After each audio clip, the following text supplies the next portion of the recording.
Hello everyone, I am Noopur, practicing psychologist at GIPS Hospital.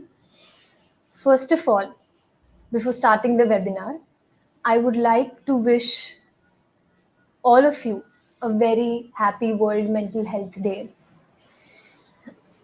May this day inspire to prioritize self-care and reach out for support when needed. As a psychologist, I believe in the power of healing minds to heal lives. This World Mental Health Day, let's break the silence, embrace compassion, and nurture our mental well being. Remember, caring for your mind is just as vital as caring for your body. Together, we can build a world where mental health is valued, understood, and supported. Let's thrive, not just survive.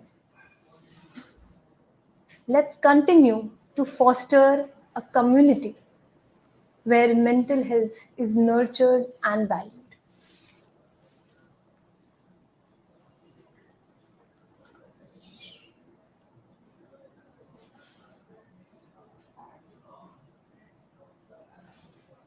Just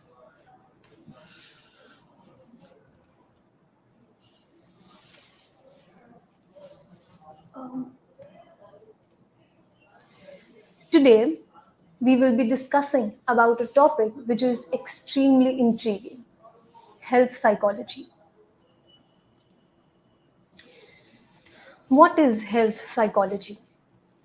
Every day, we see news about health. We are told smoking is bad for our health. We need to exercise more. Many people are dealing with obesity, overweight. We hear about new medicines for diseases we don't know much about and plans that might help us feel better. We are even told that thinking positively can help us get better. How can we understand all this? Health psychology helps us answer these important questions. Health psychology is an exciting and a relatively new field devoted to understanding psychological influences on how people stay healthy, why they become ill, and how they respond when they do get ill. Health psychologists both study such issues and develop interventions to help people stay well or recover from illness. For example, a health psychology researcher might explore why people continue to smoke even though they know that smoking increases their risk of cancer and heart disease.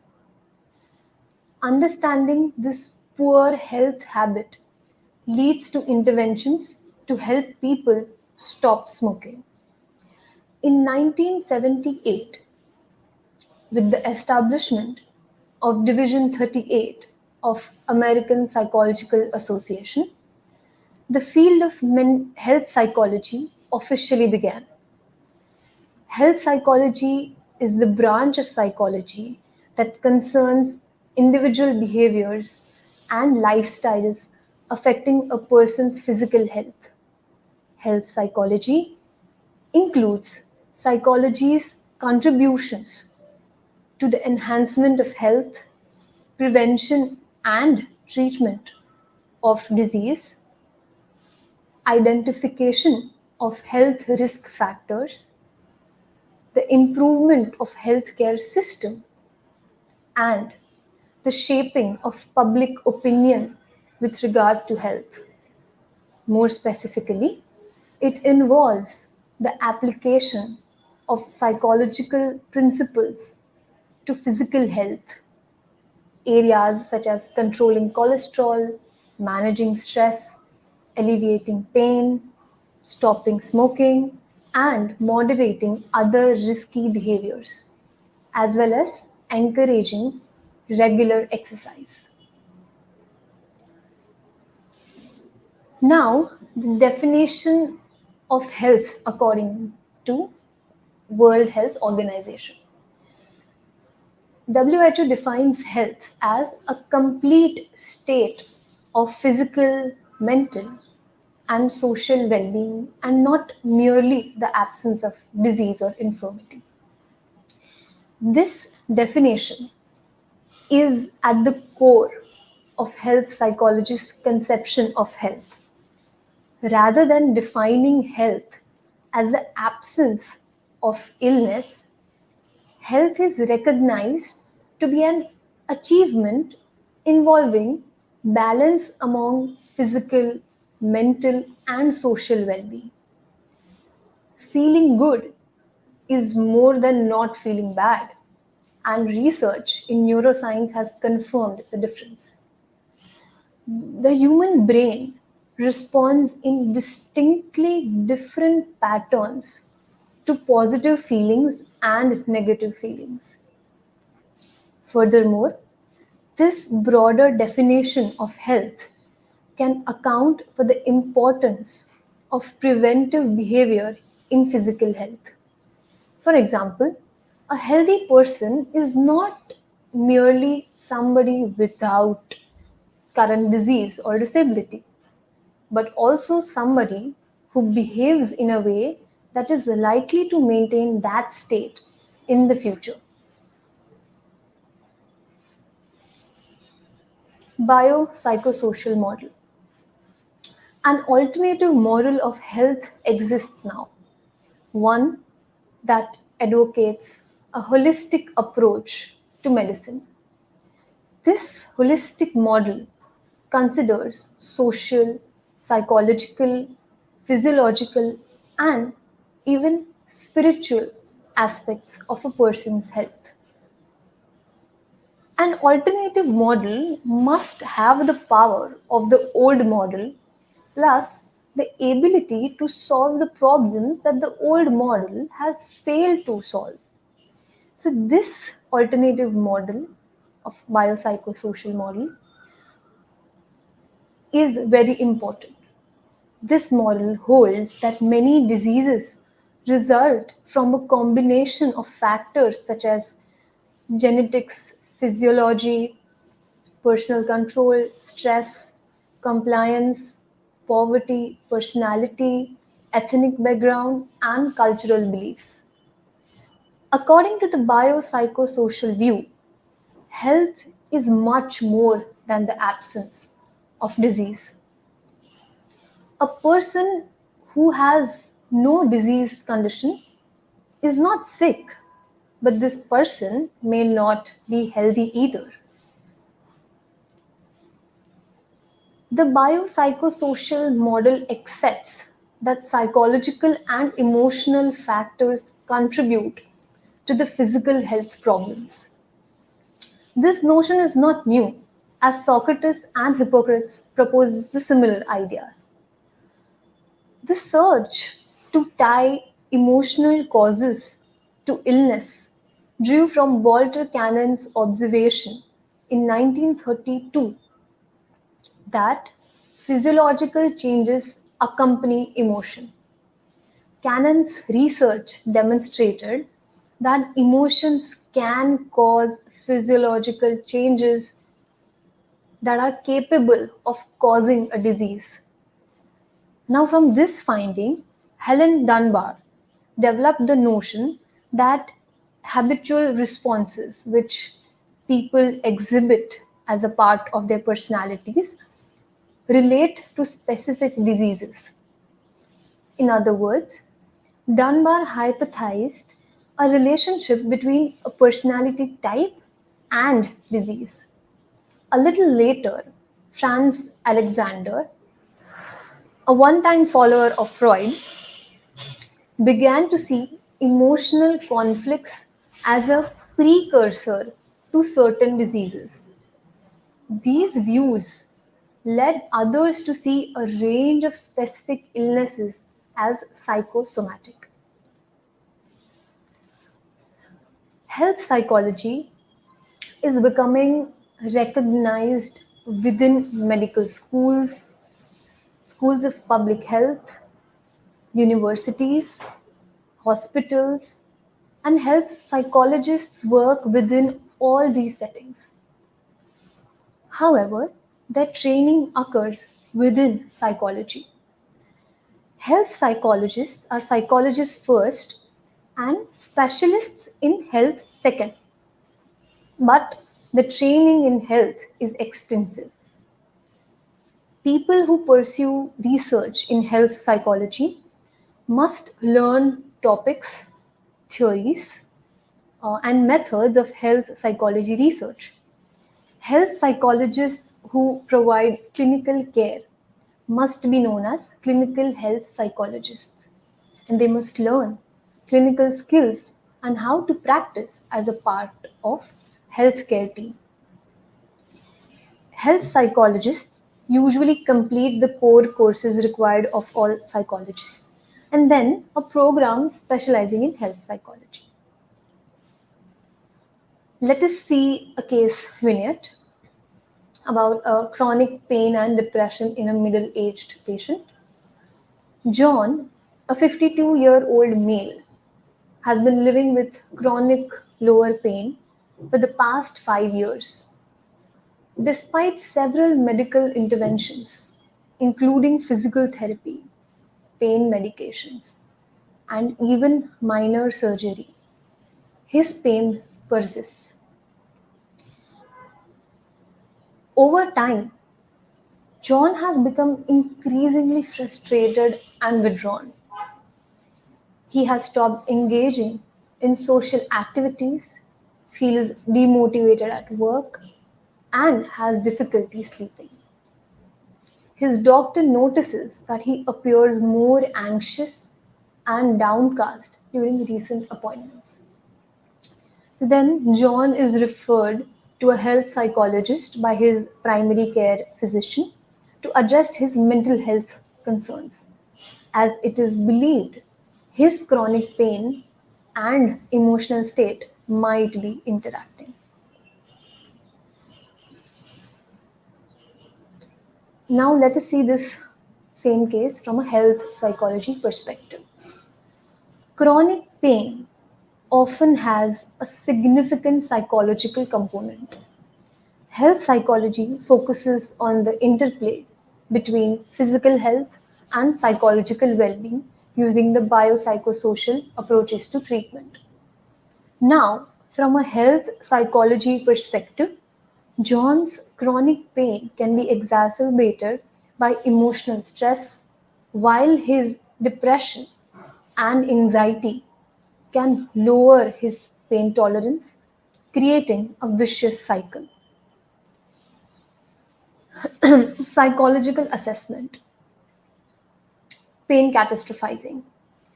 Now, John reports feeling that his pain is overwhelming and uncontrollable, and he worries that it will never improve.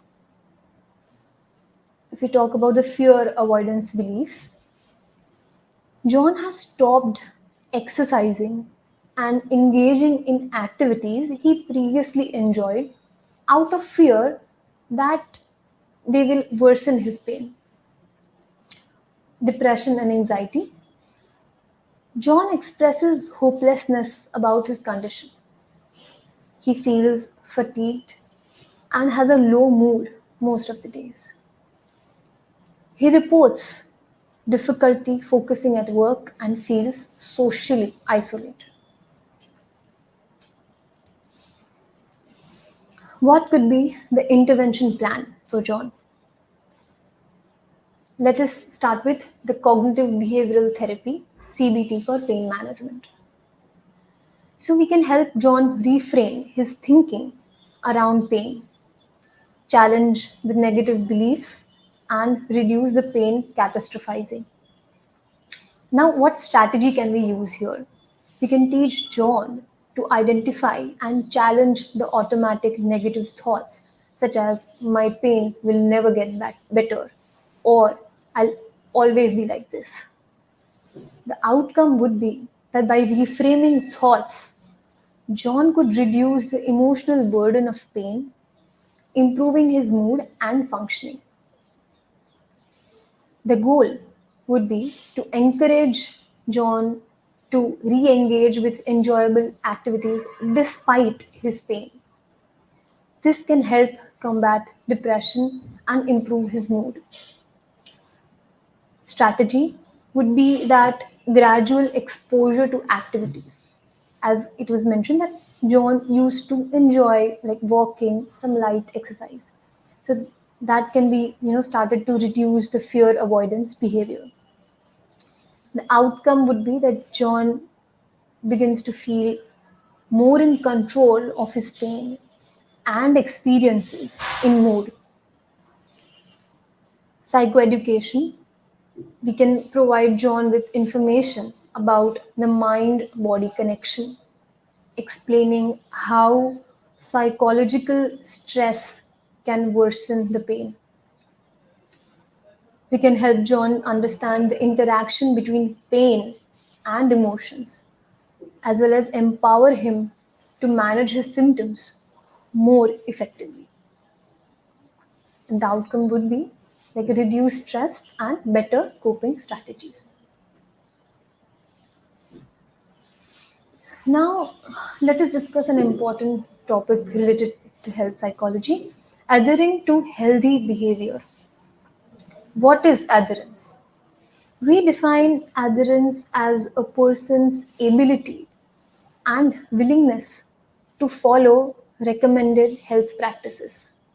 A broader definition of the term defining adherence would be the extent to which a person's behavior in terms of taking medications, following diets, or executing lifestyle changes coincides with medical or health advice.